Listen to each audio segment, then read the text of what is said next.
Ladies and gentlemen, leo Honorable Simba Arati alikuwa katika uga wa Gusii Stadium.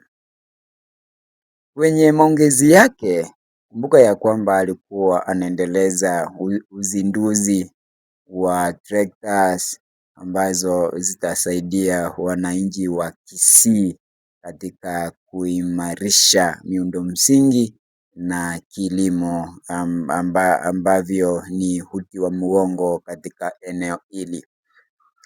Pia hivyo vitawezesha kuzalisha ajira kwa watu wengi hasa wa Kisii.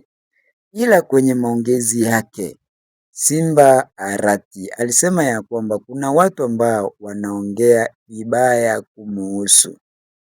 Eti kuna watu ambao wanasema ya kwamba mama yake si mzawa wa Gusii, lakini yeye amewahakikishia kwamba mama yake ni mzawa wa Kisii na hapa ndio kwao. Ila ameongea kitu ambacho kimenifurahisha. Amesema ya kwamba amewasamehe wale wote ambao wanamuongea vibaya.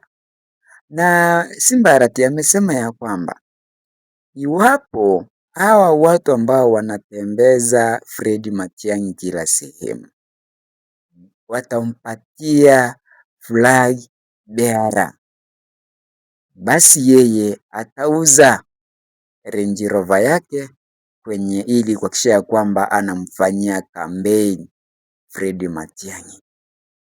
Hii inaonyesha ya kwamba Simba Arati ana kinyongo na Fred Matiang'i, bado wao ni ndugu.